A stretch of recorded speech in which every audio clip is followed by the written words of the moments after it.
It's hard to process pain, anger, hard to understand how a person that's supposed to be a protector and a father to those girls would have done something so hideous.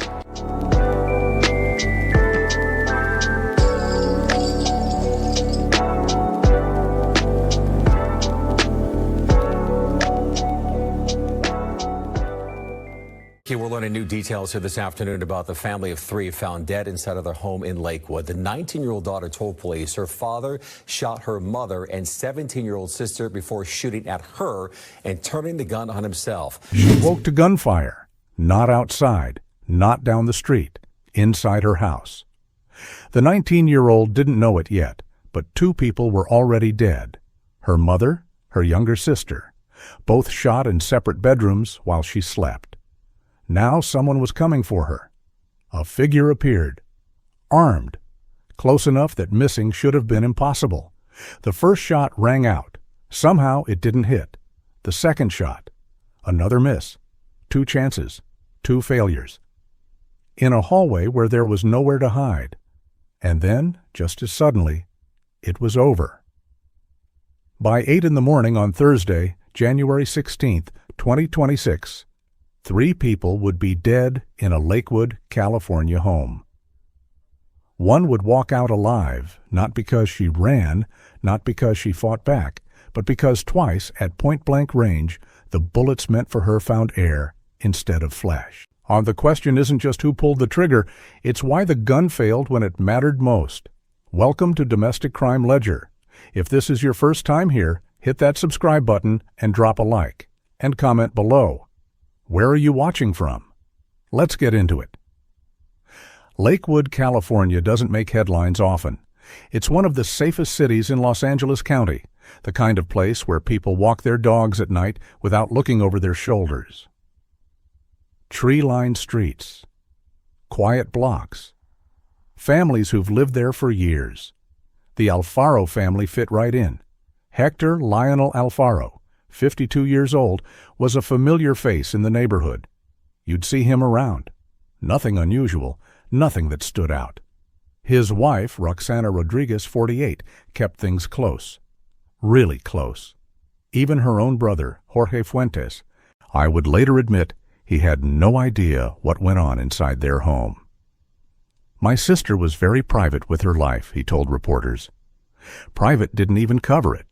Roxana didn't share family business with neighbors, extended relatives, or anyone outside those 4 walls. My sister was very private with her life. Nothing that we can think of at this point. They had 2 daughters. The oldest was 19, still living at home, figuring out her next steps in life like most teenagers do. The youngest was Sienna Alfaro, 17 years old.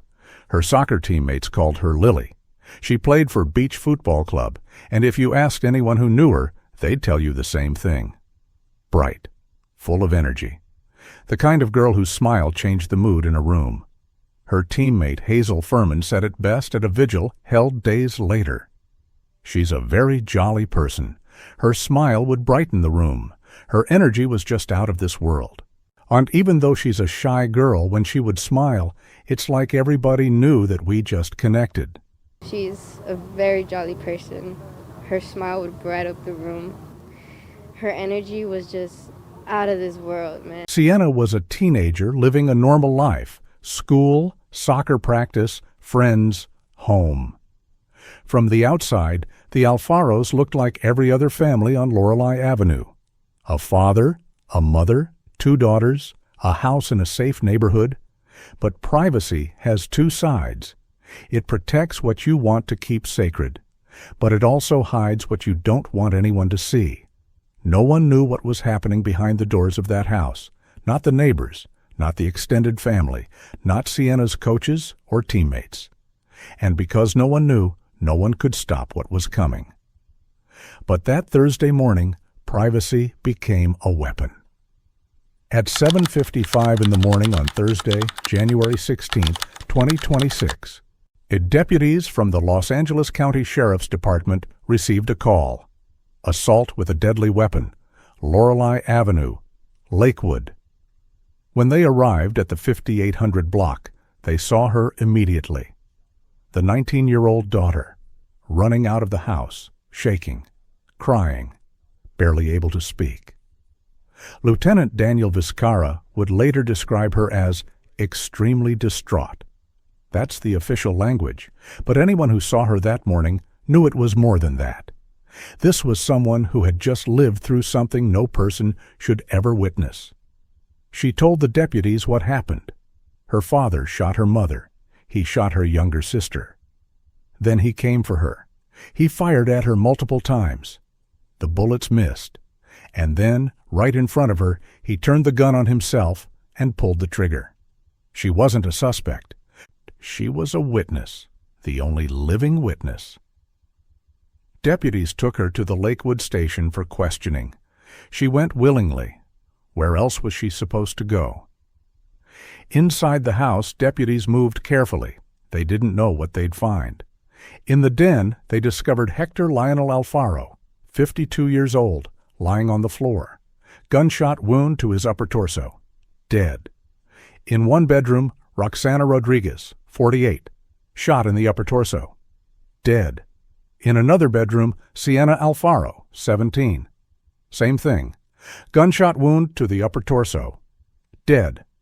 2 handguns were recovered from the home. There were no outstanding suspects. The person responsible was already dead. Lieutenant Vizcarra stood in front of news cameras later that day and said what everyone already knew. Obviously, this incident is a tragedy to the city of Lakewood. Lakewood is one of the safest cities in L.A. County. He also made something else clear. At this time, it seemed like an isolated incident, and there is no safety issue to the public right now. This wasn't random. This wasn't a stranger breaking in. This was a father, a husband, someone who lived in that house, someone who was supposed to protect the people inside it. By the time the sun was fully up, 3 people were gone. One was left standing, trying to explain the unexplainable. What would you do if you woke up to that sound? Drop your thoughts below. But here's the thing, investigators couldn't answer. What happened in the hours before sunrise? Here's what investigators couldn't piece together.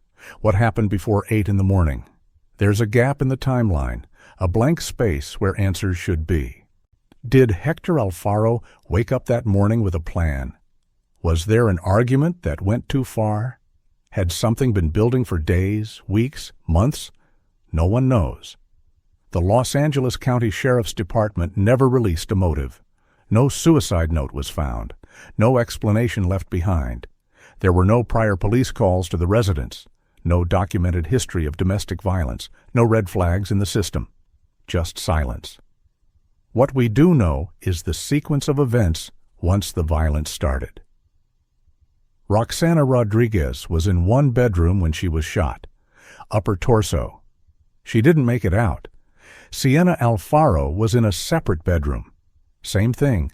Shot in the upper torso. Gone. Then Hector moved through the house. He went to his oldest daughter's room. She woke to the sound of gunfire. By the time she came out, 2 people in her family were already dead.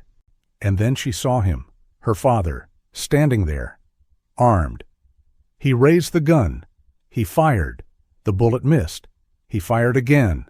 Another miss. 2 shots. Point-blank range. In a hallway where there's nowhere to hide. Why did the bullets miss? Was it bad aim? Did she move at the last second? Was there hesitation in his hand? Did something in him falter? We don't know that either. What we do know is that after those 2 failed shots, Hector Alfaro walked away. He went to the den, and there, in front of his 19-year-old daughter, he raised the gun one last time. This time, he didn't miss. She watched her father take his own life, watched him collapse, watched the man who raised her become the man who destroyed her family. 3 people dead, 1 left standing, and not a single answer as to why. Detectives worked the scene for hours. They photographed everything, collected evidence, tried to build a timeline, but there was no mystery to solve in the traditional sense. The who was clear. The what was clear. The why, that died with Hector Alfaro. The family's privacy meant no one saw it coming. Or did they? To understand what was lost that morning, you have to know who these people were.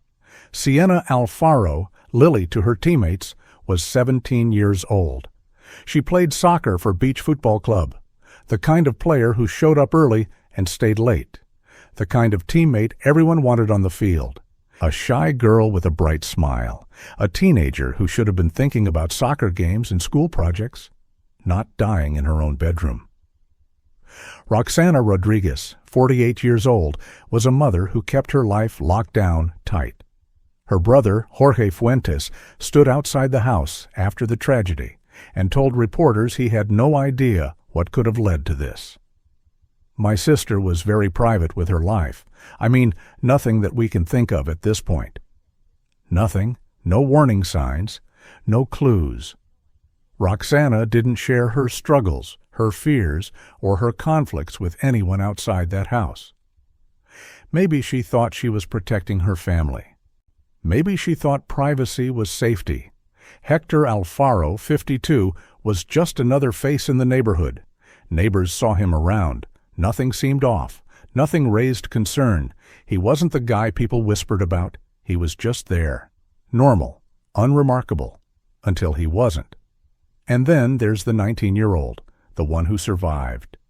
She was living at home, probably had plans, maybe college, maybe a job, maybe just figuring things out like most people her age do. Now she's the sole survivor of a family that no longer exists. She carries the weight of what she saw, what she heard, the 2 bullets that missed, the one that didn't. She has to live with the fact that her father tried to kill her, that he succeeded with her mother and sister, that she watched him die. From the outside, the Alfaros looked normal. A father who blended in. A mother who valued privacy. 2 daughters living their lives. But what people saw on the street wasn't what was happening inside. Do you think extreme privacy protects families or hides danger? A or B? Defend your answer in the comments. And then the community had to face what happened in their safe city. The day after the tragedy, the community gathered. A candlelight vigil was held for Roxana Rodriguez and Sienna Alfaro. Teammates, friends, neighbors. People who didn't even know the family but felt the weight of what happened. Candles flickered in the evening air. Flowers piled up outside the house on Lorelei Avenue. Photos of Sienna, smiling, full of life, were placed among the tributes. Hazel Furman and other members of Beach Football Club stood together, remembering the girl they called Lily, and the girl whose energy filled every room she walked into. A GoFundMe campaign was launched that same day. The goal was simple: support the surviving daughter, help with funeral costs, counseling, living expenses, give her some stability in a world that had just collapsed.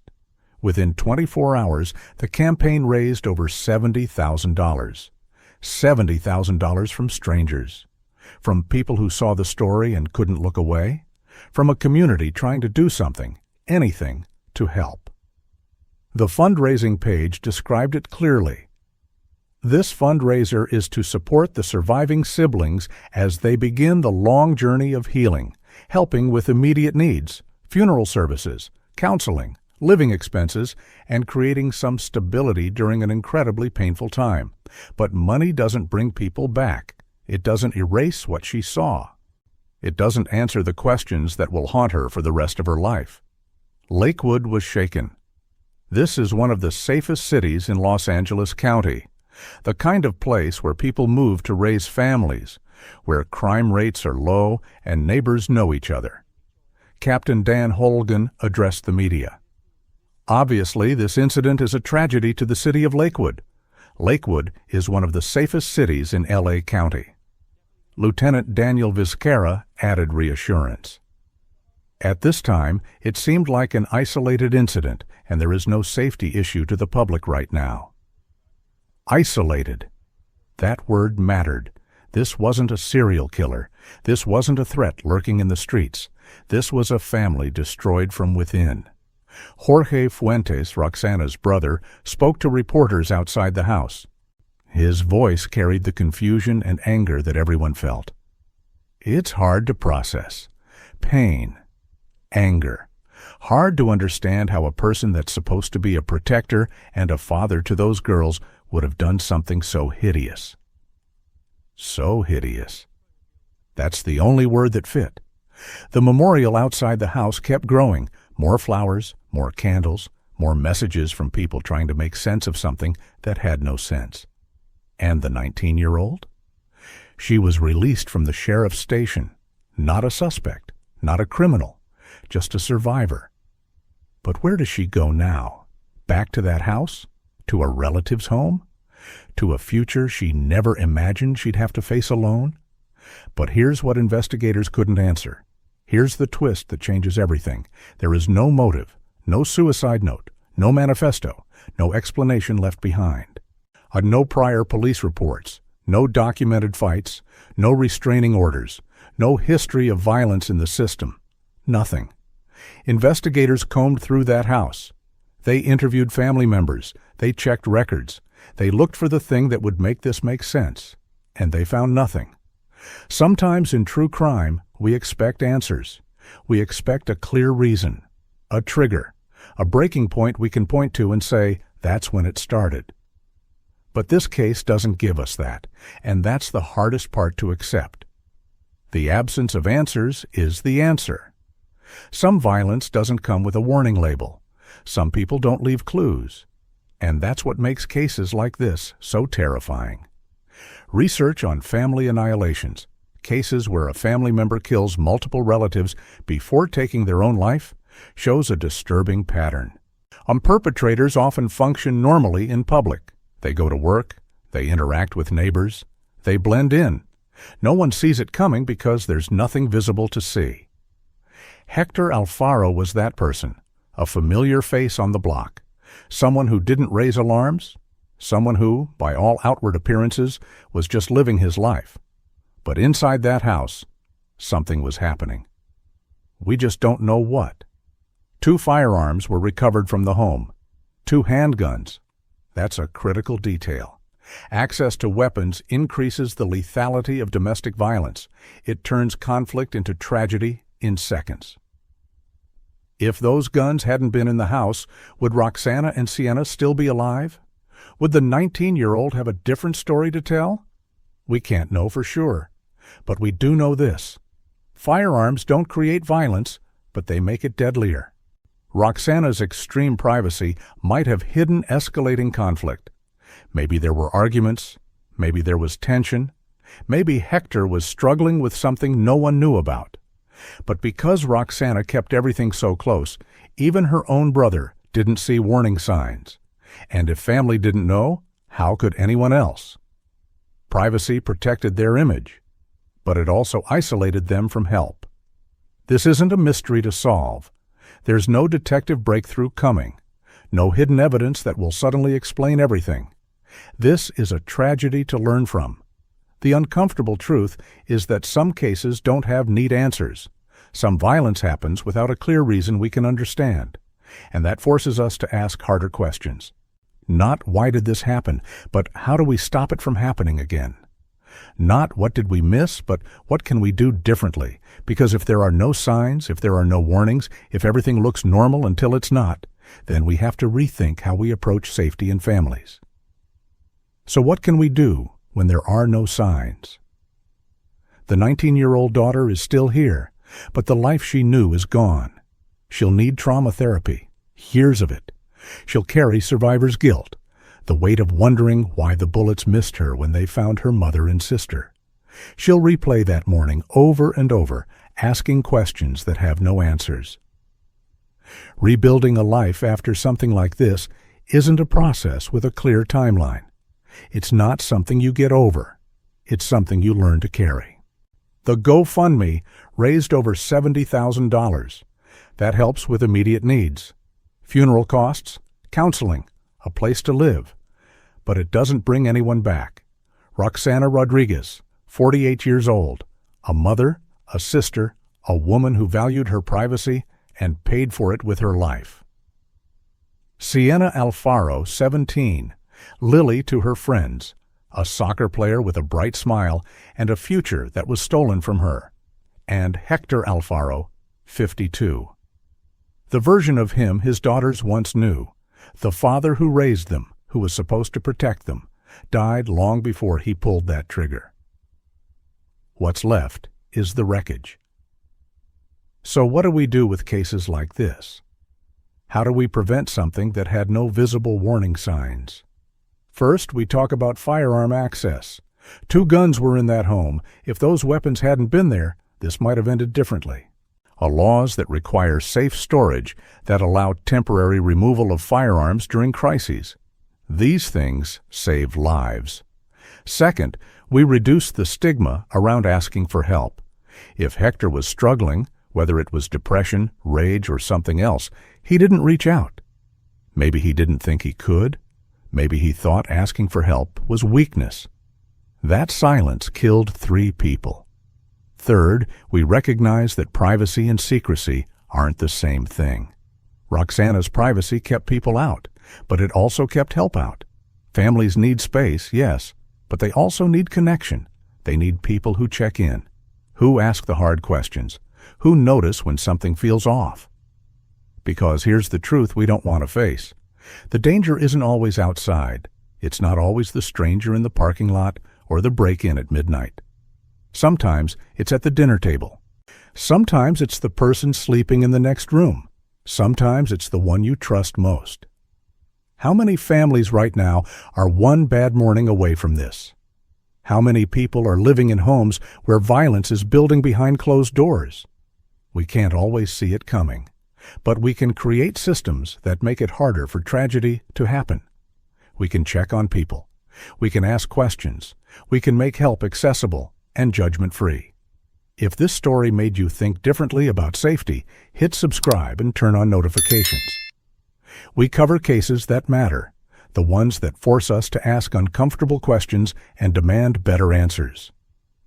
Check on the people you love. Have the hard conversations. And remember, privacy and secrecy aren't the same thing. One protects, the other hides.